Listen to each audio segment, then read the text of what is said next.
ഈ കന്നഡ ഉപേക്ഷിച്ചു. കന്നഡ ഉപേക്ഷിച്ചു. കന്നഡ ഞാൻ ഇടക്ക് കണ്ണിനൊരു ചികിത്സ നടത്തിയിരുന്നു. ആ ചികിത്സ തിമിരത്തിൻ്റെതായിരുന്നു. അപ്പോൾ അതിനുശേഷം പിന്നെ നോക്കുമ്പോൾ വായിക്കാനൊന്നും കന്നഡയുടെ ആവശ്യമില്ല. അപ്പോൾ ഇപ്പോൾ കഴിഞ്ഞ ദിവസം ഡോക്ടറെ കണ്ടിരുന്നു ഞാൻ. അപ്പോൾ അദ്ദേഹം പറഞ്ഞു എനിക്ക് കന്നഡ ഉപയോഗിക്കേണ്ടത്. അങ്ങനെ കന്നഡ ഉപയോഗിക്കാതിരിക്കുകയാണ്. പക്ഷേ കന്നഡ ഉപയോഗിക്കണമെന്ന് പലരും പറയുന്നുണ്ട്. കുറെ കാലമായിട്ട് കന്നഡയോട് കൂടി ഒരു മുഖം കണ്ടതുകൊണ്ട് ഇതൊക്കെ നൽകിയ വാഗ്ദാനം അതേപോലെ പാലിക്കാനാകുമോ എന്നുള്ളതാണ് കേരളം നോക്കുന്ന പ്രശ്നം. ഇപ്പോൾ UDF സർക്കാർ പറഞ്ഞു സ്ത്രീകൾക്ക് സൗജന്യ യാത്രയായിരിക്കും KSRTC ബസ്. അത് KSRTC ബസ്സിൽ എന്നാണ് പറഞ്ഞത്. പിന്നെ KSRTCയുടെ ഇന്ന ബസ് എന്ന് അന്ന് പറഞ്ഞിട്ടില്ല. ഇപ്പോൾ ഫലത്തിൽ കേരളത്തിലെ പല പ്രദേശങ്ങളിലും അവിടെയുള്ള സ്ത്രീകൾക്ക് വേറെ വാഹനം പിടിച്ചു പോയി മറ്റ് പ്രദേശങ്ങളിൽ പോയി കയറേണ്ടതായിട്ട് വരും സൗജന്യ യാത്ര വേണമെങ്കിൽ. കാരണം അവിടെ ഈ പറയുന്ന ബസ്സില്ല. ഒരുപാട് കേരളത്തിലെ പ്രദേശങ്ങൾ ഇന്നിപ്പോൾ പറഞ്ഞ കാറ്റഗറി ബസ് ഇല്ലാത്ത പ്രദേശങ്ങളാണ്. അപ്പോൾ അതല്ലാലോ നേരത്തെ നൽകിയ വാഗ്ദാനം. അപ്പോൾ ആ വാഗ്ദാനം പാലിക്കാനാകുമോ ഇല്ലേ എന്നുള്ളത് അവർ തന്നെ പറയേണ്ട കാര്യമാണ്. ഞങ്ങൾ സ്ത്രീകൾക്ക് നൽകുന്ന എല്ലാ ആനുകൂല്യങ്ങളെയും അനുകൂലിക്കുന്ന നിലയെ എല്ലാ കാലത്തും എടുത്തിട്ടുള്ളൂ. ആ നിലപാട് തന്നെ ഞങ്ങൾ തുടരുകയും ചെയ്യും. പ്രതിപക്ഷ ഉദ്ഘാടന ചടങ്ങിൽ പങ്കെടുക്കുന്നില്ല. പ്രതിപക്ഷ MLA-മാർ ഉദ്ഘാടനത്തിൽ പങ്കെടുക്കില്ല എന്ന് പാർട്ടി സെക്രട്ടറി പറഞ്ഞു. അല്ല, അത് ഉദ്ഘാടന ചടങ്ങിന്റെ കാര്യമല്ലേ. ഈ പറയുന്ന സ്ത്രീകളുടെ കാര്യത്തിൽ നടപടികളുടെ കാര്യമാണ് ഞാൻ പറഞ്ഞത്. സ്ത്രീകളുടെ കാര്യത്തിൽ ഉണ്ടാകുന്ന നടപടികൾ അതിനെ പിന്താങ്ങുന്ന കാര്യമാണ് ഞങ്ങൾ എപ്പോഴും സ്വീകരിച്ചിട്ടുള്ളത്. ഇനിയും അത് തന്നെയാണ് സ്വീകരിക്കുക. ഇപ്പൊ നമുക്ക് ആരംഭിക്കാം അല്ലേ. ആദ്യം ഇവിടെ പത്രസമ്മേളനം നടത്താനിടയായതാണ്. അപ്പോൾ നിങ്ങൾക്ക് എല്ലാവർക്കും അറിയാവുന്നതുപോലെയും ഞാൻ നേരത്തെ പറഞ്ഞതുപോലെയും നമ്മുടെ കണ്ടോൺമെന്റ് ഹൗസ് ഒഴിഞ്ഞിനില്ല. അപ്പോൾ അത് ക്ലിഫ് ഹൗസിൻ്റെ അറ്റകുറ്റപ്പണി നടക്കുകയായിരിക്കും. അതിൻ്റെ കാലതാമസമായിരിക്കാനാണ് സാധ്യത. നിങ്ങൾക്കറിയാലോ, ഈ തെരഞ്ഞെടുപ്പ് കഴിഞ്ഞ ഉടനെ ആകാവുന്നത്ര വേഗതയിൽ തന്നെ ക്ലിഫ് ഹൗസ് ഞാൻ ഒഴിഞ്ഞിരുന്നു. പക്ഷേ അറ്റകുറ്റപ്പണിക്ക് കുറച്ച് സമയം എടുത്തിട്ടുണ്ടാവും. അതായിരിക്കാനാണ് സാധ്യത. എപ്പോഴാണ് മുഖ്യമന്ത്രി അങ്ങോട്ട് പോകുക എന്നറിയില്ല. പോയി കഴിഞ്ഞാൽ പിന്നെ ഇവിടെയും ചില അറ്റകുറ്റപ്പണി ഉണ്ടാവുമല്ലോ. അപ്പോൾ അതിനുശേഷമേ അവിടെ പോകുന്ന നിലയുണ്ടാവും. അപ്പോൾ അതുകൊണ്ടാണ് എന്തുകൊണ്ടാണ് നിങ്ങളെ അവിടെ വിളിക്കാത്തത് നിങ്ങൾക്കൊരു സംശയം ഉണ്ടാവുമല്ലോ. ഉണ്ടാകാനിടയില്ല, എന്നാലും ആ വ്യക്തത ഉണ്ടാക്കാൻ വേണ്ടി പറഞ്ഞു എന്ന് മാത്രമേ ഉള്ളൂ. ഇവിടെ നമ്മുടെ സംസ്ഥാനത്ത് വീണ്ടും നിപ്പ രോഗം സ്ഥിരീകരിച്ചിട്ട് 4 ദിവസങ്ങളായി. നിപ്പ വൈറസിൻ്റെ വ്യാപനം തടയാനുള്ള ഏകോപനം ആ രീതിയിൽ ഉണ്ടാകുന്നില്ല. അപ്പോൾ ആ ഏകോപനമില്ലായ്മ ഇപ്പോഴും തുടരുന്ന അവസ്ഥയാണുള്ളത്. ഇത് ഇന്നലെ കോഴിക്കോട് വെച്ച് മാധ്യമപ്രവർത്തകർ കണ്ടപ്പോൾ ഞാൻ സംസാരിച്ചിരുന്നു. അപ്പോൾ അക്കാര്യത്തിൽ ആരോഗ്യമന്ത്രി പ്രതികരിച്ചത് ശരിയായ രീതിയിലല്ല. പക്ഷേ ഇക്കാര്യത്തിൽ ഒരു കാര്യം ആദ്യമേ തന്നെ വ്യക്തമാക്കുകയാണ്. മുൻപ് നിപ്പ ബാധ ഉണ്ടായപ്പോൾ അന്നത്തെ പ്രതിപക്ഷം ചെയ്തതുപോലെ നിപ്പയെ ഒരു രാഷ്ട്രീയ ആയുധമാക്കാൻ ഞങ്ങളേതായാലും തയ്യാറല്ല. എല്ലാ സഹകരണവും ഇതിനെ പ്രതിരോധിക്കുന്ന കാര്യത്തിൽ ഞങ്ങളുടെ ഭാഗത്തുനിന്നുണ്ടാകും. ഇവിടെ പ്രധാന പ്രശ്നം വരുന്നത് ഉത്തരവാദപ്പെട്ടവർക്കിടയിലുണ്ടാകുന്ന ആശയക്കുഴപ്പമാണ്. അധികൃതരുടെ ഭാഗത്തുണ്ടാകുന്ന ആശയക്കുഴപ്പം. ഇത് ഒറ്റക്കെട്ടായി നിന്നുകൊണ്ട് പ്രതിരോധിക്കേണ്ട ഘട്ടമാണ്. പക്ഷേ അതിന് നേതൃത്വം കൊടുക്കേണ്ട ആരോഗ്യമന്ത്രിയും ആരോഗ്യവകുപ്പും അതോടൊപ്പം തന്നെ ജില്ലാ ഭരണ സംവിധാനവും സാധാരണ നിലക്കുള്ള ഏകോപനമില്ലാതെയാണ് പ്രവർത്തിക്കുന്നത്. നിങ്ങളെ അനുഭവത്തിൽ തന്നെ അത് കണ്ടിട്ടുണ്ടാവും. വിവിധ പ്രസ്താവനകൾ അതാണ് വ്യക്തമാക്കിയിട്ടുള്ളത്. നിങ്ങളെല്ലാവരും കണ്ടതാണല്ലോ. മുൻപ് നിപ്പ ബാധ ഉണ്ടായപ്പോൾ ആ ഘട്ടത്തിൽ LDF ഭരണമായിരുന്നു. ആ ഘട്ടത്തിൽ ആരാണോ ആരോഗ്യമന്ത്രി, ആ ആരോഗ്യമന്ത്രി നിപ്പ ബാധിത പ്രദേശങ്ങളിൽ ക്യാമ്പ് ചെയ്തുകൊണ്ടാണ് പ്രവർത്തനങ്ങൾ ഏകോപിപ്പിക്കാൻ ശ്രമിച്ചിരുന്നത്. സാധാരണ നിലയിൽ പ്രവർത്തനങ്ങൾ നടക്കും. പക്ഷേ ഇതുപോലൊരു ബാധ ഉണ്ടായാൽ നിപ്പയെ പോലുള്ള ഒരു മാരകമായ പ്രകടശേഷിയുള്ള രോഗം വ്യാപിക്കാനുള്ള സാധ്യത കണ്ടാൽ അത് തടയുന്നതിനുള്ള ഏകോപനം വളരെ പ്രധാനമാണ്. അത് ഉത്തരവാദപ്പെട്ട മന്ത്രി കൂടി ക്യാമ്പ് ചെയ്തുകൊണ്ട് നടത്തുന്ന നിലയാണ് മുൻകാലങ്ങളിൽ കേരളം കണ്ടിരുന്നത്. പക്ഷേ അത്തരമൊരു ജാഗ്രത എവിടെയും കാണാനില്ല എന്നതാണ് നിർഭാഗ്യകരമായ വശം. നിപ്പ കൺട്രോൾ റൂം അതെന്തോ ജനപ്രതിനിധികൾ അകന്നു നിൽക്കേണ്ട ഒരു സ്ഥലമാണ് എന്ന മട്ടിലാണ് ഇപ്പോൾ സർക്കാർ അതിനെ കൈകാര്യം ചെയ്യുന്നത്. ജനപ്രതിനിധികൾ കൂടി സഹകരിച്ച് അവരുടെ കൂടി നല്ല കൂട്ടായ്മയുടെ ഭാഗമായി പ്രതിരോധ പ്രവർത്തനങ്ങൾ സംഘടിപ്പിക്കുന്നതിനാണ് മുൻകാലങ്ങളിൽ ശ്രദ്ധിച്ചിരുന്നത്. നിപ്പയുടെ അതീവ ഗൗരവമായ സാഹചര്യം ഉയർന്നു വന്ന ഘട്ടത്തിലാണ് ഇവിടെ വലിയ തോതിൽ ആക്ഷേപത്തിനിടയാക്കിയ DHSനെ മാറ്റുന്ന നടപടിയുണ്ടായത്. ഇതിൽ പ്രതിരോധ പ്രവർത്തനങ്ങൾക്ക് ഫലപ്രദമായി നേതൃത്വം കൊടുക്കേണ്ടത് ആരോഗ്യവകുപ്പാണ്. അതിൻ്റെ തലപ്പത്തിരിക്കുന്നയാളെ ഇത്തരമൊരു ഘട്ടത്തിൽ മാറ്റുക എന്നത് സാധാരണഗതിയിൽ പ്രതീക്ഷിക്കുന്ന കാര്യമല്ല. പക്ഷേ ആരോഗ്യമന്ത്രി പറയുന്നത് സിസ്റ്റത്തോടുള്ള നിസ്സഹകരണം കാരണമാണ് മാറ്റിയത് എന്നാണ്. വകുപ്പിലെ സ്ഥലമാറ്റവുമായി ബന്ധപ്പെട്ട് സുതാര്യമായി പ്രവർത്തിച്ചു വരുന്ന ഒരു സംവിധാനം നിലവിലുള്ളതാണ്. അത് തകർക്കാൻ പുതിയ സർക്കാർ ശ്രമിച്ചപ്പോൾ അതിന് കൂട്ടുനിന്നില്ല എന്നുള്ളതാണ് ഇപ്പോഴത്തെ പ്രശ്നങ്ങൾ ഉണ്ടാക്കിയത് എന്നാണ് മനസ്സിലാക്കുന്നത്. ഇവിടെ പഴയ കാലം, ഒരു ദശാബ്ദം മുൻപുള്ള കാലത്ത് എങ്ങനെയെല്ലാം സ്ഥലമാറ്റങ്ങൾ നടന്നിരുന്നു എന്നുള്ളത് എല്ലാവരുടെയും ഓർമ്മയിലും അറിവിലുമുള്ളതാണ്. ഇന്ന് ചില തസ്തികകൾക്ക് ലക്ഷങ്ങൾ മറിയുന്ന അവസ്ഥയുണ്ടായിരുന്നു എന്നതും അങ്ങാടിപ്പാട്ടായിരുന്നു. ആ കാലത്തേക്ക് തിരിച്ചു പോകാനാണോ ഈ സുതാര്യമായ സംവിധാനങ്ങൾ ഇല്ലാതാക്കുന്നത് എന്നത് പൊതുവെ ഒരു ആശങ്കയായി ഉയർന്നതായി കാണുന്നുണ്ട്.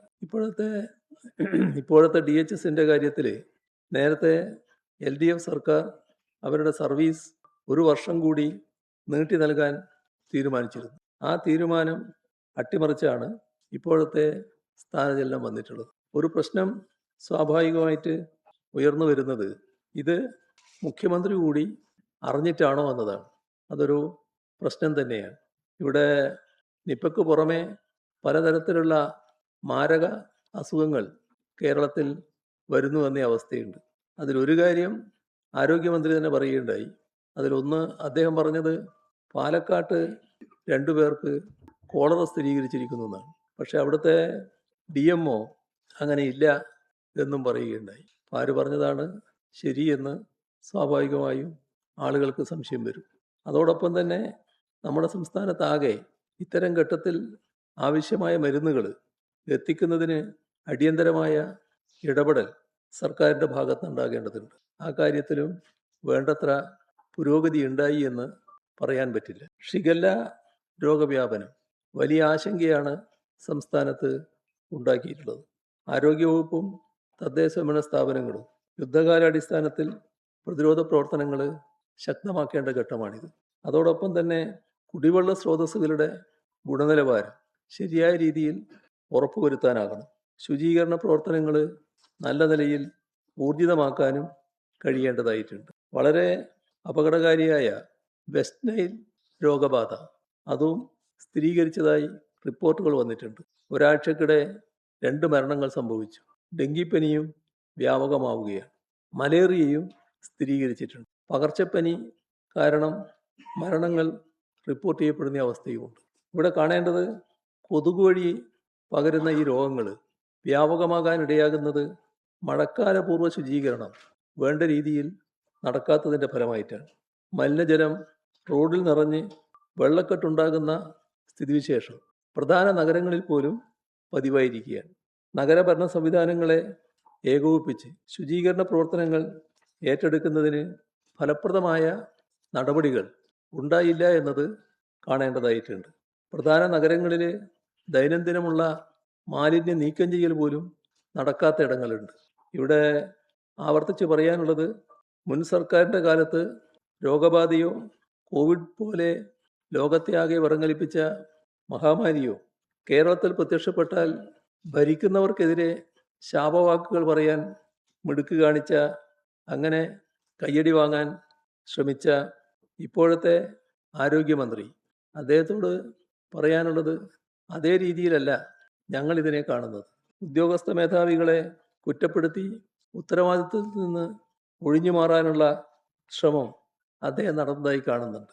ഇവിടെ രോഗവ്യാപനവും വൈറസ് വ്യാപനവും ആര് ഭരിക്കുന്നു എന്ന് നോക്കിയല്ല നടക്കുന്നത് എന്നത് തിരിച്ചറിയാനുള്ള വിവേകം 1 മാസം തികയുന്നതിന് മുൻപ് തന്നെ അദ്ദേഹത്തിന് ഉണ്ടായിട്ടുണ്ടാകുമെന്നാണ് പ്രതീക്ഷിക്കുന്നത്. രോഗവ്യാപനം തടയാനും പ്രതിരോധ ശുചീകരണ പ്രവർത്തനങ്ങൾ പിഴവുകളില്ലാത്ത വിധം പൂർത്തിയാക്കാനും ആശുപത്രികളിൽ ആവശ്യമായ ചികിത്സാ സൗകര്യങ്ങളും മരുന്നുകളുടെ ലഭ്യതയും ഉറപ്പുവരുത്താനുമാണ് സർക്കാരിൻ്റെ അടിയന്തര ഇടപെടൽ വേണ്ടത്. വന്യജീവി ആക്രമണം നമ്മുടെ സംസ്ഥാനത്ത് ഏറ്റവും അധികം ചർച്ച ചെയ്യപ്പെട്ടൊരു വിഷയമായിരുന്നല്ലോ. 3 ആഴ്ചക്കുള്ളിൽ 6 പേരുടെ ജീവനാണ് വന്യജീവി ആക്രമണത്തിൽ പൊലിഞ്ഞത്. പക്ഷേ ഇക്കാര്യത്തിലും അങ്ങേയറ്റം ഉദാസീനമായ നിലപാടാണ് സർക്കാരും വനം മന്ത്രിയും സ്വീകരിച്ചു കാണുന്നത്. പരിഹാരങ്ങളെക്കുറിച്ച് ചോദ്യങ്ങൾ വരുമ്പോൾ പരിഹാസമാണ് ഉത്തരവാദപ്പെട്ടവരുടെ ഭാഗത്തു നിന്നുള്ള മറുപടി. ഇത് ജനങ്ങളോട് കാണിക്കുന്ന നിസ്സംഗമായ നിലപാടാണ്. അതാണ് തുടക്കത്തിൽ തന്നെ പുറത്തു വന്നിരിക്കുന്നത്. സൂര്യനെല്ലിയിലെ മാരി എന്ന ആദിവാസി സ്ത്രീ കാട്ടാന ആക്രമണത്തിൽ കൊല്ലപ്പെട്ടു. അതിൻ്റെ അടുത്ത ദിവസം മന്ത്രി ആലുവ മൂന്നാർ രാജപാത വഴി സഞ്ചരിക്കുന്നുണ്ട്. പക്ഷേ മരണവീട് സന്ദർശിക്കാൻ ആക്രമണത്തിൽ പരിക്കേറ്റ് ആശുപത്രിയിൽ കഴിയുന്ന മാരിയുടെ കുട്ടിയെ കാണാൻ അദ്ദേഹം തയ്യാറാകുന്നില്ല. അപകടത്തിൻ്റെ തലേ ദിവസം തന്നെ ആ പ്രദേശത്ത് 17ഓളം ആനകൾ കറങ്ങുന്ന വിവരം RRT അറിയിച്ചു എന്നാണ് കേൾക്കുന്നത്. ഒരു മുൻകരുതൽ നടപടിയും എടുത്തിരുന്നില്ല. ഇതോടൊപ്പം തന്നെ വയനാടുണ്ടായ ആക്രമണം വലിയ അനാസ്ഥ വനം വകുപ്പിൻ്റെ ഭാഗത്തു നിന്നുണ്ടായി എന്നാണ് നാട്ടുകാർ പരാതിപ്പെടുന്നത്. വലിയ പ്രതിഷേധങ്ങൾക്കൊടുവിലാണ് നഷ്ടപരിഹാരം പ്രഖ്യാപിക്കുന്ന നിലയുണ്ടായത്. നഷ്ടപരിഹാരത്തിൻ്റെ കാര്യവും ഓർക്കേണ്ടതാണ്. കഴിഞ്ഞ LDF സർക്കാർ മരിച്ചവരുടെ ആശ്രിതർക്ക് 14 ലക്ഷം രൂപ നഷ്ടപരിഹാരമായി നൽകാനാണ് തീരുമാനിച്ചിരുന്നത്. ഇന്ന് ഭരിക്കുന്നവർ, അന്നത്തെ പ്രതിപക്ഷം പറഞ്ഞ കാര്യം ഇപ്പോൾ ഓർക്കുന്നത് നല്ലതാണ്. അത് 21 ലക്ഷം രൂപയാകും. അതായിരുന്നു അവരുടെ വാഗ്ദാനം. ഇപ്പോൾ ആ വാഗ്ദാനം നടപ്പിലാക്കുന്നുണ്ടോ? അതിനെ സംബന്ധിച്ച് ഒന്നും പ്രതികരിക്കുന്നതായി കാണുന്നില്ല. വന്യമൃഗാക്രമണങ്ങൾ തടയാൻ സർക്കാരിൻ്റെ കയ്യിൽ ഒറ്റമൂലിയൊന്നുമില്ല എന്ന് വനം മന്ത്രി പറയുന്നുണ്ട്. മാത്രമല്ല, സർക്കാർ മാറിയത് ആനകൾ അറിഞ്ഞിട്ടില്ല എന്നും കൂട്ടത്തിൽ അദ്ദേഹം പറഞ്ഞതായി കണ്ടു. അപ്പോൾ സാധാരണക്കാരുടെ ജീവൻ്റെ പ്രശ്നത്തിൽ ഇതുപോലുള്ള പരിഹാസപൂർവമായ നിലപാടാണോ ഉത്തരവാദപ്പെട്ട മന്ത്രിയും സർക്കാരും സ്വീകരിക്കേണ്ടത്? ഇത്തരത്തിൽ നിരുത്തരവാദപരമായ നിലപാട് ഉണ്ടായാൽ അത് തിരുത്തിക്കാനുള്ള ബാധ്യത മുഖ്യമന്ത്രിക്കുമില്ലേ? വയനാട്ടിലെ കാട്ടിക്കുളത്ത് കാട്ടാന ആക്രമണത്തിൽ ഒരാൾ കൊല്ലപ്പെട്ടപ്പോൾ അതൊരു സാധാരണ സംഭവമല്ലേ എന്നായിരുന്നു സ്ഥലം MLAയുടെ പ്രതികരണം. ഇവിടെയാണ് പഴയ കാര്യം ഓർക്കേണ്ടത്. പ്രതിപക്ഷത്തായിരുന്നപ്പോൾ വന്യജീവി ആക്രമണത്തിൻ്റെ പൂർണ്ണ ഉത്തരവാദിത്വം സംസ്ഥാന സർക്കാരിൻ്റെ മേൽ കെട്ടിവെച്ച് വലിയ പ്രചരണമാണല്ലോ നടത്തിയിരുന്നത്. എന്നാൽ വന്യജീവി സംരക്ഷണ ബിൽ ഭേദഗതി ഉൾപ്പെടെ പരിഹാര മാർഗങ്ങൾക്കായി സംസ്ഥാന സർക്കാർ നടത്തിയ ശ്രമങ്ങളോടെല്ലാം നിസ്സഹകരിക്കുകയാണ് ഇവർ ചെയ്തിരുന്നത്. അവരിപ്പോൾ പൂർണ്ണമായും ഒരു ടേൺ ഇക്കാര്യത്തിൽ സ്വീകരിച്ചു എന്നാണ് കാണാൻ കഴിയുക. എല്ലാവർക്കും അറിയാവുന്നതാണ്, 1972 ഇന്ദിരാഗാന്ധിയുടെ ഭരണകാലത്ത് കൊണ്ടുവന്ന കേന്ദ്ര വന്യജീവി സംരക്ഷണ നിയമമാണ് ഇത്തരമൊരു ദുരവസ്ഥക്ക് ഇടയാക്കിയത്. അതിന് ശാശ്വതമായ പരിഹാരത്തിനാണ് കഴിഞ്ഞ LDF സർക്കാർ പോരാട്ടങ്ങൾ നടത്തിയത്. ആ പോരാട്ടങ്ങൾ ഏറ്റെടുത്ത് മുന്നോട്ട് പോകാൻ UDF സർക്കാർ തയ്യാറുണ്ടോ എന്നതാണ് പ്രസക്തമായ പ്രശ്നം. ഇവിടെ ഇപ്പോഴത്തെ മുഖ്യമന്ത്രി നേരത്തെ പ്രതിപക്ഷ നേതാവായിരുന്നപ്പോൾ നിർദ്ദേശിച്ച പ്രതിവിധി ആനകൾ നാട്ടിലിറങ്ങാതിരിക്കാൻ അവയ്ക്ക് കാടുകളിൽ ഭക്ഷണവും വെള്ളവും അറേഞ്ച് ചെയ്യണമെന്നായിരുന്നു. അത്തരം ഉപരിപ്ലവമായ ഉപായം കൊണ്ട് സംസ്ഥാനത്തെ പതിവ് പ്രശ്നമായ വന്യജീവി സംഘർഷ പ്രശ്നം പരിഹരിക്കാനാകുമോ? എന്തു തന്നെ ചെയ്തിട്ടായാലും സത്വരവും ഫലപ്രദവുമായ നടപടികൾ ഇക്കാര്യത്തിൽ ഉണ്ടായേ തീരും. അതേപോലെ തന്നെ തമാശ പറച്ചിൽ അവസാനിപ്പിച്ച് ഗൗരവപൂർവമായ സമീപനം സ്വീകരിക്കാൻ തയ്യാറാവണം. നഷ്ടപരിഹാര തുക തങ്ങൾ നൽകിയ വാഗ്ദാനം പാലിക്കാൻ തയ്യാറുണ്ടോ എന്നതും നാടിനോട് പറയുന്നത് നന്നാവും. കർഷകർ നേരിടുന്ന കൃഷിനാശമുണ്ട്. അതിനാവശ്യമായ നഷ്ടപരിഹാരത്തിൻ്റെ കാര്യത്തിലും നടപടികൾ സ്വീകരിക്കേണ്ടതായിട്ടുണ്ട്. മറ്റൊരു പ്രശ്നം നമ്മുടെ സംസ്ഥാനത്തെ MG സർവകലാശാലയിലെ താൽക്കാലിക VC നിയമനവുമായി ബന്ധപ്പെട്ടതാണ്. ഇതിൽ UDF സർക്കാർ ഗവർണർ സ്വീകരിച്ച സമീപനത്തിൻ്റെ കാര്യത്തിൽ എന്തൊരു നിലപാടാണ് കൈക്കൊണ്ടിരിക്കുന്നത്. MG സർവകലാശാല VC-യായി സംഘപരിവാർ അധ്യാപക സംഘടനാ നേതാവിനെയാണ് നിയമിച്ചത്. അത് സാധാരണഗതിയിൽ എതിർക്കപ്പെടേണ്ട ഒരു കാര്യമാണ്. പക്ഷേ എതിർക്കാൻ തയ്യാറായില്ല. ഇത് മാത്രമല്ല, അവിടുത്തെ സെനറ്റിൽ 19 സംഘപരിവാറുകാരെയാണ് ഉൾപ്പെടുത്തിയിരിക്കുന്നത്. ഇതെല്ലാം വന്നു കഴിഞ്ഞാൽ നിലവിലുള്ള ഗവൺമെൻറ്റാണല്ലോ അതുമായി ബന്ധപ്പെട്ട് അഭിപ്രായം പറയേണ്ടത്, അത്തരം നടപടികളെ എതിർക്കേണ്ടത്. എന്നാൽ സർക്കാർ തയ്യാറായിട്ടില്ല. UDF രാഷ്ട്രീയ നേതൃത്വവും അക്കാര്യത്തിൽ എതിർക്കാൻ തയ്യാറായതായി കാണുന്നില്ല. മാത്രമല്ല, ഗവർണറുമായി ഒരു തരത്തിലുള്ള ഏറ്റുമുട്ടലിനുമില്ല എന്നതാണ് ഉന്നത വിദ്യാഭ്യാസ മന്ത്രി പരസ്യമായി പറഞ്ഞിരിക്കുന്നത്. ഗവർണറുടെ നിലപാട് എന്ന് പറയുന്നത് RSSന് വേണ്ടിയുള്ള നിലപാടാണ്. അപ്പോൾ RSSൻ്റെ നിലപാടിന് മുന്നിലുള്ള പൂർണ്ണമായ കീഴടങ്ങലാണ് ഇവിടെ UDF സർക്കാരിൻ്റെ ഭാഗത്തു നിന്ന് ഉണ്ടായിരിക്കുന്നത്. ഇക്കാര്യത്തിൽ സർക്കാർ പാലിക്കുന്ന മൗനത്തെക്കുറിച്ച് നിങ്ങൾ മാധ്യമപ്രവർത്തകർ ചോദിച്ചപ്പോൾ മുഖ്യമന്ത്രി നൽകിയ മറുപടി അങ്ങേയറ്റം തെറ്റിദ്ധരിപ്പിക്കുന്ന ഒന്നായിരുന്നു. സർവകലാശാലകളിൽ ഗവർണറുടെ ഇടപെടൽ ആരംഭിച്ചത് 2014 കേന്ദ്രത്തിൽ BJP സർക്കാർ അധികാരത്തിൽ വന്നതിന് ശേഷമാണ്. ആദ്യം അവർ കേന്ദ്ര സർവകലാശാലകളുടെ ഭരണ സംവിധാനങ്ങൾ കൈപ്പിടിയിൽ ഒതുക്കാനാണ് ശ്രമം ആരംഭിച്ചത്. പിന്നീടാണ് സംസ്ഥാനത്തെ സർവകലാശാലകളിലേക്ക് തിരിയുന്നത്. അത് 2018 മുതലാണ്. ആരിഫ് മുഹമ്മദ് ഖാൻ ഗവർണറായി എത്തിയ 2019 മുതൽ കേരളത്തിലെ ഉന്നത വിദ്യാഭ്യാസ മേഖലയെ കൈപ്പിടിയിൽ ഒതുക്കാനുള്ള സംഘപരിവാറിൻ്റെ ശ്രമങ്ങൾ ആരംഭിച്ചു. അത് തിരിച്ചറിഞ്ഞുകൊണ്ടാണ് അത്തരം നീക്കങ്ങൾക്കെതിരെ ശക്തമായ നിലപാട് LDF സർക്കാർ അക്കാലത്ത് സ്വീകരിച്ചത്. അത് LDF സർക്കാർ അധികാരം ഒഴിയുന്നതുവരെ തുറന്നു വന്നു എന്നുള്ളതും എല്ലാവരുടെയും അനുഭവത്തിലുള്ളതാണ്. അതിൻ്റെ ഭാഗമായാണ് മുൻകാലങ്ങളില്ലാത്ത വിധം സർക്കാരും മാറി മാറി വന്ന ഗവർണർമാരും തമ്മിലുള്ള ആശയഭിന്നത ആരംഭിക്കുന്നത്. ഗവർണറുടെ ഈ സമീപനത്തിൽ ഒരു മാറ്റവും വന്നിട്ടില്ല. MG യൂണിവേഴ്സിറ്റിയുടെ താൽക്കാലിക VC-യുടെ നിയമന കാര്യത്തിലും സെനറ്റിൽ 19 സംഘപരിവാർ അനുകൂലികളെ തിരികെ കയറ്റിയതിലും ഇതാണ് വ്യക്തമാകുന്നത്. ഇതിനെ എതിർക്കുന്നില്ല എന്ന സമീപനം പുതുതാണ്. ഉന്നത വിദ്യാഭ്യാസ മന്ത്രിയും മുഖ്യമന്ത്രിയും ഗവൺമെൻറ്റും ഇതിനെ എതിർക്കേണ്ടതില്ല എന്ന നിലപാട് സ്വീകരിച്ചതായിട്ടാണ് കാണുന്നത്. LDF സർക്കാർ സർവകലാശാലകളുടെ കാവ്യവൽക്കരണം തടയാൻ നിയമനിർമ്മാണത്തിലൂടെയും അതിനു പുറമെ നീതിപീഠങ്ങൾ വഴിയും ശക്തമായ ചെറുത്തുനിൽപ്പാണ് നടത്തിയിരുന്നത്. ഇതിന് സമാന്തരമായി ഇടതുപക്ഷ സംഘടനകളും ശക്തമായ പ്രക്ഷോഭങ്ങളും ചെറുത്തുനിൽപ്പും നടത്തിയത് നാടിൻ്റെ അനുഭവത്തിലുള്ളതാണ്. ഈ ജാഗ്രത അതാണ് മെയ് 18 ശേഷം അധികാരത്തിൽ വന്ന UDF സർക്കാർ കാണിക്കാതിരിക്കുന്നത്. ഇതാണ് വിഷയം. ഇതൊരു ഗൗരവമായ വിഷയമാണ്. വൈസ് ചാൻസലർ നിയമനത്തിൽ ഉൾപ്പെടെ ചാൻസലർ പദവി ദുരുപയോഗം ചെയ്യുന്നത് തടയാൻ സർവകലാശാല നിയമ ഭേദഗതി ബിൽ LDF സർക്കാർ സഭയിൽ അവതരിപ്പിച്ചു. അതിനോട് സ്വീകരിച്ച സമീപനം എന്തായിരുന്നു? അന്ന് ഗവർണറിൽ നിന്നും ചാൻസലർ പദവി എടുത്തു മാറ്റാനുള്ള നിയമനിർമ്മാണങ്ങൾക്കാണ് ശ്രമിച്ചിരുന്നത്.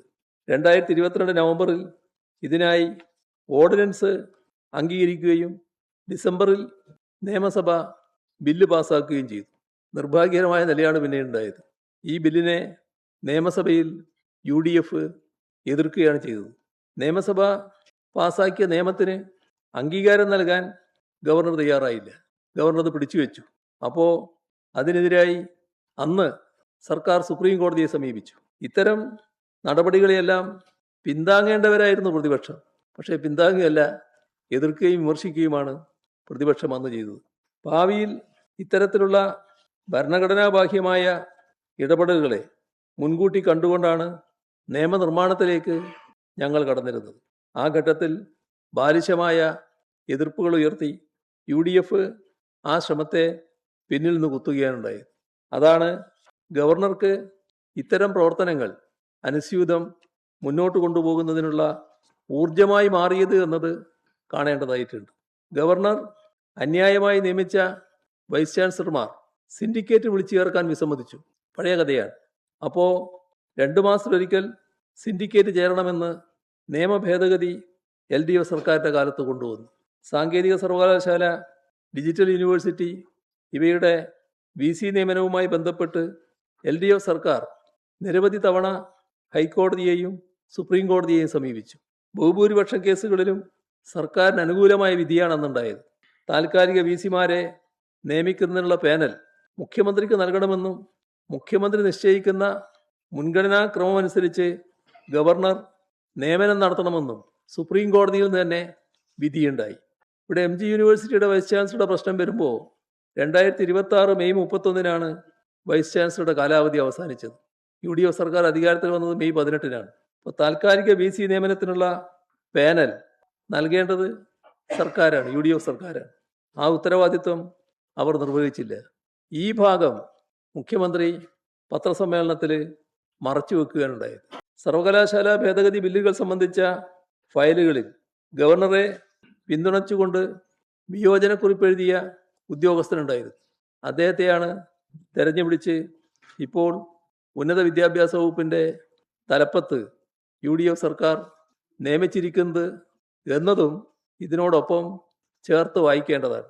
സർക്കാരിനെതിരായ വ്യവഹാരങ്ങളിൽ ഗവർണർക്ക് വേണ്ടി ഹാജരായ അഭിഭാഷകനെയാണ് അഡ്വക്കേറ്റ് ജനറലായി UDF സർക്കാർ നിയമിച്ചിരിക്കുന്നത്. കോൺഗ്രസ് അനുകൂല സംഘടനാ നേതാവ് രൂപീകരിച്ച സേവ് യൂണിവേഴ്സിറ്റി ഫോറം ഗവർണർക്ക് വേണ്ടി അന്നത്തെ സർക്കാരിനെതിരെ ബിനാമി യുദ്ധം നടത്തിയതും നാം കണ്ടതാണ്. ഉന്നത വിദ്യാഭ്യാസ മേഖലയിൽ ഗവർണറുടെ നിയമവിരുദ്ധമായ ഇടപെടലുകൾ, അതിനെതിരായ രാഷ്ട്രീയ നിയമ പോരാട്ടങ്ങൾ അത് അവസാനിക്കേണ്ടതല്ല, അത് തുടരേണ്ടതായിട്ടാണ് ഇരിക്കുന്നത്. ഇതിലെല്ലാം ശക്തമായ നിലപാട് സ്വീകരിക്കാൻ UDF സർക്കാർ തയ്യാറുണ്ടോ എന്നതാണ് പ്രസക്തമായ പ്രശ്നം. ഇപ്പം നമ്മുടെ കേരളത്തിൽ RSSൻ്റെ പ്രമുഖ നേതാവ് മോഹൻ ഭാഗവത് വന്നിട്ടുണ്ടല്ലോ. അദ്ദേഹം പങ്കെടുത്ത RSS പരിപാടി, ആ പരിപാടിയിൽ കേരളത്തിലെ 3 വൈസ് ചാൻസലർമാർ പോവുകയുണ്ടായി, അതിൽ പങ്കെടുക്കുകയുണ്ടായി. ഇത് അത്യന്തം ഗൗരവത്തോടെ മതേതര കേരളം കാണുന്നൊരു കാര്യമാണ്. സർവകലാശാലകളിൽ സംഘപരിവാർ അജണ്ടകൾ അടിച്ചേൽപ്പിക്കുന്നതുമായി ബന്ധപ്പെട്ട ആശങ്കാജനകമായ ചർച്ചകളാണ് നടക്കുന്നത്. അത്തരമൊരു ഘട്ടത്തിലാണ് കേരള, MG, മലയാളം സർവകലാശാല VCമാർ RSS പരിപാടിയിൽ പങ്കെടുക്കുന്നത്. ഉന്നത വിദ്യാഭ്യാസ മേഖലയിൽ എങ്ങനെ പിടിമുറുക്കാൻ RSS ശ്രമിക്കുന്നു എന്നതിൻ്റെ പ്രകടമായ ഉദാഹരണമാണിത്. ഇതിനെതിരായി മുഖ്യമന്ത്രിയോ മന്ത്രിമാരോ UDFലെ കക്ഷികളോ കോൺഗ്രസോ ലീഗോ മറ്റു കക്ഷികളോ ആരും പ്രതികരിച്ചതായി കാണുന്നില്ല. UDF നേതൃത്വവും സംസ്ഥാന ഭരണ നേതൃത്വവും BJPയെയും സംഘപരിവാറിനെയും എന്തുകൊണ്ടാണ് എതിർക്കാൻ ശങ്കിച്ചു നിൽക്കുന്നത്? അത് അവർ വ്യക്തമാക്കേണ്ട കാര്യമാണ്. ഇവിടെ ഒരു മാസം തികഞ്ഞില്ല, തുടക്കത്തിൽ തന്നെ സംഘപരിവാറിന് കീഴടങ്ങുന്ന സമീപനമാണോ ഉണ്ടാക്കുന്നത്? ഇതെല്ലാം കേരളത്തിലെ മതേതര വിശ്വാസികളിൽ കടുത്ത ആശങ്ക ഉയർത്തുന്ന കാര്യമാണ്. വേറൊരു പ്രശ്നം, ശബരിമല സ്വർണ്ണക്കൊള്ളയിൽ സ്മാർട്ട് ക്രിയേഷൻസിൻ്റെ പങ്കിനെക്കുറിച്ച് എല്ലാവർക്കും അറിയാവുന്നതാണ്. ആ സ്മാർട്ട് ക്രിയേഷൻസിൻ്റെ അഭിഭാഷകനെ ദേവസ്വം സ്പെഷ്യൽ പ്യൂറായി നിയമിച്ചത് അങ്ങേയറ്റം സംശയാസ്പദമായ നടപടിയായിരുന്നു. സ്വർണ്ണക്കൊള്ള കേസ് അട്ടിമറിക്കാൻ അണിയറയിൽ നീക്കങ്ങൾ നടക്കുന്നുവെന്ന് സംശയിക്കേണ്ടതായിട്ടുണ്ട്. ഹൈക്കോടതി മേൽനോട്ടത്തിലുള്ള അന്വേഷണമാണ് ഇപ്പോൾ നടക്കുന്നത്. ഈ സ്മാർട്ട് ക്രിയേഷൻസിന് നൽകിയത് സ്വർണം പൂശിയ ചെമ്പുപാളികളാണ് എന്ന് പ്രത്യേക അന്വേഷണ സംഘം കണ്ടെത്തിയതാണ്. അതുമായി ബന്ധപ്പെട്ടാണ് പങ്കജ് ഭണ്ഡാരി അടക്കമുള്ളവരെ അറസ്റ്റ് ചെയ്തത്. പക്ഷേ ഈ സ്പെഷ്യൽ പ്ലീഡറായി നിയമിച്ച അഡ്വക്കേറ്റ് വാദിച്ച കാര്യം അവിടെ വെറും ചെമ്പുപാളിയാണ് നൽകിയത്, സ്വർണം പൂശിയ ചെമ്പുപാളിയല്ല, വെറും ചെമ്പുപാളിയാണ് നൽകിയത് എന്നായിരുന്നു അദ്ദേഹം കോടതിയിലും പുറത്തും പറഞ്ഞിരുന്നത്. അപ്പോൾ പ്രതികളുടെ താല്പര്യം ഉയർത്തിപ്പിടിക്കുന്ന അഭിഭാഷകനെ ദേവസ്വത്തിൻ്റെ പ്ലീഡറായി നിയമിക്കുകയാണ്. ഇതിൽ സാധാരണഗതിയിൽ സ്വീകരിക്കുന്ന നടപടിക്രമങ്ങളുണ്ട്. ഇത്തരം നിയമനങ്ങൾ സാധാരണ സ്വീകരിക്കുന്ന നടപടിക്രമം അനുസരിച്ചാണോ നടന്നിട്ടുള്ളത്? അതിൽ വലിയ സംശയങ്ങൾ ഇപ്പം തന്നെ ഉയർന്നു വന്നിട്ടുണ്ട്. മന്ത്രിസഭയുടെ തീരുമാനമാണെന്ന് പറയുന്നുണ്ട്. മന്ത്രിസഭയുടെ റെഗുലർ അജണ്ടയുടെ ഭാഗമായിട്ട് വന്നതാണോ OA ആയിട്ട് വന്നതാണോ? അതൊരു പ്രശ്നമാണ്. ഇവിടെ സാധാരണഗതിയിൽ അഡ്വക്കേറ്റ് ജനറൽ ശുപാർശ ചെയ്ത് നിയമവകുപ്പ് കണ്ട് നിയമവകുപ്പ് മുഖ്യമന്ത്രിക്ക് കൊടുത്ത് മുഖ്യമന്ത്രി അംഗീകരിച്ച് മന്ത്രിസഭയിലേക്ക് പോവുകയാണ് ഉണ്ടാകുക. അങ്ങനെയാണ് മന്ത്രിസഭ ചർച്ച ചെയ്യുക. ഈ നടപടിക്രമങ്ങളൊക്കെ ഇവിടെ പാലിച്ചിട്ടുണ്ടോ? ഒരു ഭാഗം. ഒരു ധൃതി ഇതിൽ കണ്ടിട്ടുണ്ട്. എന്തിനായിരുന്നു ആ ധൃതി? ആ അനാവശ്യ ധൃതി എന്തായിരുന്നു? അതിന് ഇടയാക്കിയത് എന്തായിരുന്നു? ഇപ്പോൾ രാജിവെച്ചതോടുകൂടി എല്ലാം അവസാനിച്ചു എന്ന നിലയ്ക്ക് ഇത് കാണാൻ പറ്റുമോ? ഇവിടെ ഏറ്റവും പ്രധാനപ്പെട്ട ഒരു തസ്തികയിലാണ് ഈ അഭിഭാഷകൻ നിയമിതനായത്. ദേവസ്വത്തിൻ്റെ പ്രിയറായി വന്നതോടുകൂടി ആ ഇരുന്ന ദിവസം, ആ ഇരുന്ന മണിക്കൂറുകൾ, ഏതെല്ലാം കടലാസുകൾ അദ്ദേഹത്തിൻ്റെ കയ്യിലെത്തിയിട്ടുണ്ട്. അത് കേസുമായി ബന്ധപ്പെട്ട് വളരെ പ്രധാനമാണ്. അപ്പോൾ ദേവസ്വം വകുപ്പിൻ്റെ കയ്യിലുള്ള നിർണായകമായ വിവരങ്ങൾ മനസ്സിലാക്കാൻ ഇദ്ദേഹത്തിന് കഴിഞ്ഞിട്ടുണ്ടോ? ഇത് ഗൗരവമായി അന്വേഷിക്കേണ്ട കാര്യമാണ്. അത് സംബന്ധിച്ച് അന്വേഷണം നടക്കണം. ഏതെങ്കിലും കടലാസുകൾ ആ അഡ്വക്കേറ്റിൻ്റെ കയ്യിലുണ്ടെങ്കിൽ സെർച്ച് ചെയ്തത് കണ്ടെത്തണം. അത് കണ്ടെത്തുകയും അതിനാവശ്യമായ നടപടികൾ സ്വീകരിക്കുകയും വേണം. ഇപ്പോൾ രാജിവെച്ചു എന്നുള്ളത് കൊണ്ട് മാത്രം എല്ലാം അവസാനിക്കുന്നില്ല. ഇതെല്ലാം സംഭവിച്ചിട്ടുണ്ടോ? ഇല്ലേ? അക്കാര്യത്തിൽ ഉറപ്പുവരുത്താനുള്ള ഫലപ്രദമായ അന്വേഷണം നടക്കേണ്ടതായിട്ടുണ്ട്. അന്വേഷണത്തിലൂടെ വ്യക്തത ഉണ്ടാക്കേണ്ടതായിട്ടുണ്ട്. ഇതാണ് പൊതുവിൽ പറയാനുള്ള കാര്യങ്ങൾ. ഇതിൽ അല്പം ദുരൂഹത അതിലുണ്ട് എന്നുള്ളത് എല്ലാവർക്കും മനസ്സിലായിട്ടുള്ള കാര്യമാണ്. അതുകൊണ്ടാണ് അദ്ദേഹത്തിന് അതുമായി ബന്ധപ്പെട്ട വിവരങ്ങൾ വെളിപ്പെടുത്താനുള്ള പ്രയാസങ്ങൾ ഉണ്ടാകുന്നത്. ഇവിടെ കാണേണ്ട ഒരു കാര്യം, ഈ പറയുന്ന ശബരിമല കേസിൽ ചോദ്യം ചെയ്യപ്പെട്ട ഒരു വ്യക്തി എങ്ങനെയാണ് അദ്ദേഹത്തിൻ്റെ കൂടെ പോകാനിടയായത്? അദ്ദേഹം എങ്ങനെയൊരു ഇടനിലക്കാരനായിട്ട് മാറുന്നു? അത് ഇതേവരെ വ്യക്തത വരുത്തിയ കാര്യമല്ല. പിന്നെ അതുമായി ബന്ധപ്പെട്ട് നടന്നിട്ടുള്ള ചർച്ചകൾ അതെന്താണ്, എന്തിനായിരുന്നു, ഏതെങ്കിലും തരത്തിൽ ഏതെങ്കിലും പ്രധാനപ്പെട്ട ഒരു കോൺഗ്രസ് നേതാവിൻ്റെ കുടുംബ വീട്ടിൽ പോയതാണ് എന്നൊന്നും അതിനെ കുറിച്ച് പറയാൻ കഴിയുന്നൊരു കാര്യമല്ലല്ലോ. ഏതായാലും അദ്ദേഹം അത് വ്യക്തത വരുത്താത്തോളം കാലം ഈ പറയുന്ന ദുരൂഹത നിലനിൽക്കും. അതുതന്നെയാണ് വസ്തുത. അല്ല, അറ്റകുറ്റപ്പണി നടത്താൻ്റെ ആവശ്യമില്ല എന്ന് ഞാൻ പറയുന്നില്ല. അറ്റകുറ്റപ്പണി നടത്തേണ്ട ആവശ്യമൊക്കെ ഉള്ളത് തന്നെയാണ്. കാരണം വലിയ തോതിലുള്ള പ്രശ്നങ്ങൾ ഈ എല്ലാ കെട്ടിടങ്ങൾക്കും ഉണ്ട്. അതിനിടയാക്കിയിട്ടുള്ളത് നമ്മളൊരു പൊതുരീതികളാണ്.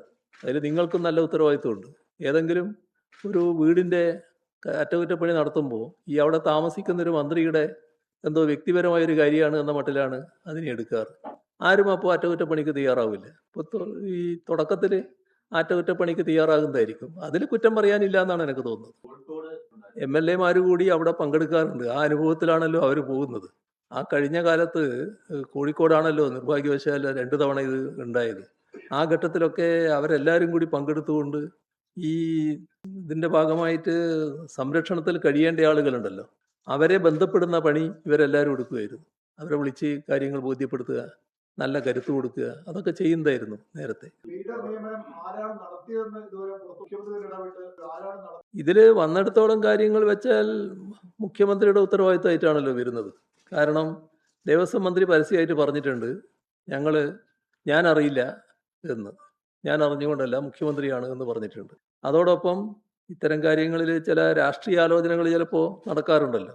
രാഷ്ട്രീയമായിട്ട് ആലോചിച്ചിട്ടില്ല എന്ന് അവരുടെ പാർട്ടിയും പറഞ്ഞതായിട്ടാണ് കേട്ടത്. അപ്പോൾ പിന്നെ എല്ലാ ഉത്തരവാദിത്വവും മുഖ്യമന്ത്രിക്ക് തന്നെയാണല്ലോ വരുന്നത്.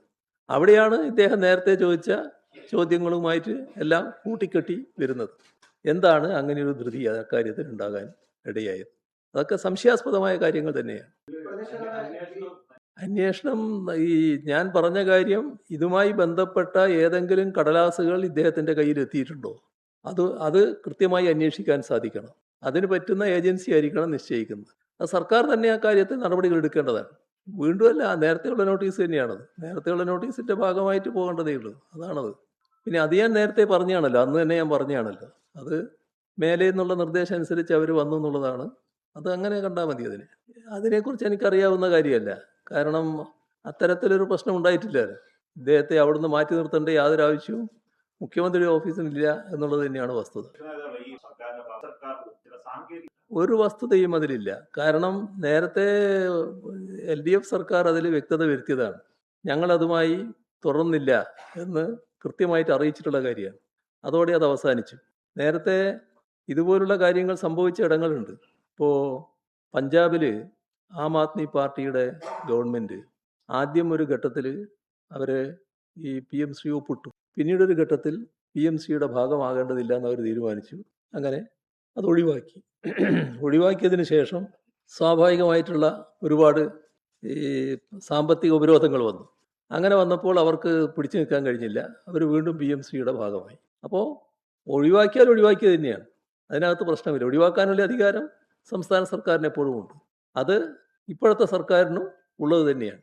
അവരിതെല്ലാം പറഞ്ഞ് നേരത്തെ പറഞ്ഞതിൽ നിന്നൊരു നേരത്തെ ഞാൻ പറഞ്ഞതുപോലെ യൂട്ടേൺ അടിക്കുകയാണോ എന്നൊരു ശങ്ക പൊതുവിൽ സമൂഹത്തിൽ വന്നിട്ടുണ്ട്. പത്മകുമാറുള്ള കാര്യങ്ങൾ CPM-നെ നേരത്തെ പല കാര്യങ്ങളും നടപടിയെടുക്കാൻ പലതും അതൊക്കെ ഇന്ന് റിപ്പോർട്ട് ചെയ്ത മാധ്യമങ്ങൾ തന്നെ അത് റിപ്പോർട്ട് ചെയ്തിട്ടുണ്ട്.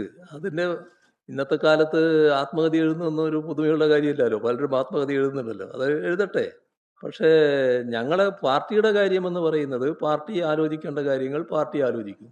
ആ ആലോചനയുടെ ഭാഗമായിട്ട് എടുക്കുന്ന തീരുമാനമായിട്ട് വരികയും ചെയ്യും. അതിനിതൊന്നും ബാധകമായിട്ട് വരുന്ന കാര്യമല്ല. അല്ല, അതിനെപ്പറ്റി വിശദമായിട്ട് നിങ്ങളുടെ മുമ്പിൽ പാർട്ടി സെക്രട്ടറി തന്നെ പറഞ്ഞു കഴിഞ്ഞല്ലേ. ഞാൻ വീണ്ടും അത് ആവർത്തിക്കേണ്ട കാര്യമില്ലല്ലോ. അല്ല, അദ്ദേഹത്തെ സംബന്ധിച്ചുണ്ടായ കാര്യങ്ങളും പാർട്ടി സംസ്ഥാന സെക്രട്ടറി പറഞ്ഞല്ലോ കാര്യങ്ങൾ. അതിലെന്തിനാ നിങ്ങൾക്കൊരു സംശയം ഉണ്ടാകേണ്ട കാര്യം? പാർട്ടി സംസ്ഥാന സെക്രട്ടറി പറഞ്ഞു തന്നെയാണല്ലോ ശരി. അല്ല, അതിനെ തെറ്റായിട്ട് കണ്ടിട്ടില്ല. തെറ്റായിട്ട് കണ്ടത് ഈ അദ്ദേഹം സംസാരിച്ച കാര്യങ്ങൾ കേരളീയ സമൂഹം പൊതുവിലെടുത്തത് മുസ്ലിം വിഭാഗത്തിനെതിരെയുള്ളൊരു സംസാരമായിട്ടാണ്. അതിനെക്കുറിച്ചുള്ള പ്രതികരണം പാർട്ടി സംസ്ഥാന കമ്മിറ്റി നടത്തിയിരുന്നു. ആ പ്രതികരണം അതിൻ്റെ ഗൗരവത്തിനനുസരിച്ചായില്ല എന്ന പൊതുവിമർശനം വന്നിരുന്നു.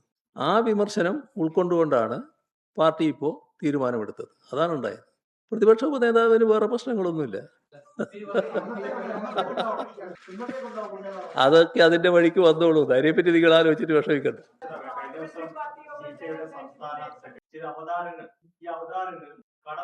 തീർച്ചയായും അത് അന്വേഷിക്കണമല്ലോ. അങ്ങനെ അന്വേഷിക്കുന്നത് നല്ലതാണല്ലോ. അതിന് ഞങ്ങളെ കൂടെ ഉണ്ടായിരുന്ന എല്ലാ പാർട്ടികൾക്കും അതിൻ്റെ ബാധ്യതയുണ്ട്.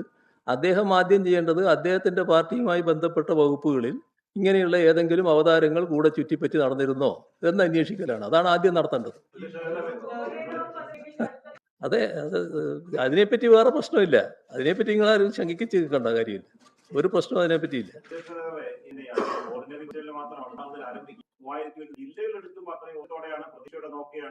ഇതൊക്കെ നൽകിയ വാഗ്ദാനം അതേപോലെ പാലിക്കാനാകുമോ എന്നുള്ളതാണ് കേരളം നോക്കുന്ന പ്രശ്നം. ഇപ്പോൾ UDF സർക്കാർ പറഞ്ഞു സ്ത്രീകൾക്ക് സൗജന്യ യാത്രയായിരിക്കും KSRTC ബസ്. അത് KSRTC ബസ്സിലെന്നാണ് പറഞ്ഞത്. പിന്നെ KSRTCയുടെ ഇന്ന ബസ് എന്ന് അന്ന് പറഞ്ഞിട്ടില്ല. ഇപ്പോൾ ഫലത്തിൽ കേരളത്തിലെ പല പ്രദേശങ്ങളിലും അവിടെയുള്ള സ്ത്രീകൾക്ക് വേറെ വാഹനം പിടിച്ചു പോയി മറ്റ് പ്രദേശങ്ങളിൽ പോയി കയറേണ്ടതായിട്ട് വരും സൗജന്യ യാത്ര വേണമെങ്കിൽ. കാരണം അവിടെ ഈ പറയുന്ന ബസ്സില്ല. ഒരുപാട് കേരളത്തിലെ പ്രദേശങ്ങൾ ഇന്നിപ്പോൾ പറഞ്ഞ കാറ്റഗറി ബസ് ഇല്ലാത്ത പ്രദേശങ്ങളാണ്. അപ്പോൾ അതല്ലാലോ നേരത്തെ നൽകിയ വാഗ്ദാനം. അപ്പോൾ ആ വാഗ്ദാനം പാലിക്കാനാകുമോ ഇല്ലേ എന്നുള്ളത് അവർ തന്നെ പറയേണ്ട കാര്യമാണ്. ഞങ്ങൾ സ്ത്രീകൾക്ക് നൽകുന്ന എല്ലാ ആനുകൂല്യങ്ങളെയും അനുകൂലിക്കുന്നതിലേ എല്ലാ കാലത്തും എടുത്തിട്ടുള്ളൂ. ആ നിലപാട് തന്നെ ഞങ്ങൾ തുടരുകയും ചെയ്യും. പ്രതിപക്ഷ ഉദ്ഘാടന ചടങ്ങിൽ പങ്കെടുക്കുന്നില്ല. പ്രതിപക്ഷ MLA-മാർ ഉദ്ഘാടനത്തിൽ പങ്കെടുക്കില്ല എന്ന് പാർട്ടി സെക്രട്ടറി പറഞ്ഞു. അല്ല, അത് ഉദ്ഘാടന ചടങ്ങിന്റെ കാര്യമല്ലേ. ഈ പറയുന്ന സ്ത്രീകളുടെ കാര്യത്തിൽ നടപടികളുടെ കാര്യമാണ് ഞാൻ പറഞ്ഞത്. സ്ത്രീകളുടെ കാര്യത്തിൽ ഉണ്ടാകുന്ന നടപടികൾ അതിനെ പിന്താങ്ങുന്ന കാര്യമാണ് ഞങ്ങൾ എപ്പോഴും സ്വീകരിച്ചിട്ടുള്ളത്. ഇനിയും അത് തന്നെയാണ് സ്വീകരിക്കുക. അത് കാലം പോയില്ലേ, ഇനി പുതിയ കാലമല്ലേ. അപ്പോൾ നമുക്ക് ഇവിടെ അവസാനിപ്പിക്കാം. കണ്ണട ഞാൻ ഇടക്ക് കണ്ണിനൊരു ചികിത്സ നടത്തിയിരുന്നു. ആ ചികിത്സ തിമിരത്തിൻ്റെതായിരുന്നു. അപ്പോൾ അതിനുശേഷം പിന്നെ നോക്കുമ്പോൾ വായിക്കാനൊന്നും കണ്ണടയുടെ ആവശ്യമില്ല. അപ്പോൾ ഇപ്പോൾ കഴിഞ്ഞ ദിവസം ഡോക്ടറെ കണ്ടിരുന്നു ഞാൻ. അപ്പോൾ അദ്ദേഹം പറഞ്ഞു എനിക്ക് കണ്ണട ഉപയോഗിക്കേണ്ടത്. അങ്ങനെ കണ്ണട ഉപയോഗിക്കാതിരിക്കുകയാണ്. ശരി, പക്ഷേ കണ്ണട ഉപയോഗിക്കണമെന്ന് പലരും പറയുന്നുണ്ട്. കുറേ കാലമായിട്ട് കണ്ണടയോടുകൂടി മുഖം കണ്ടതുകൊണ്ട്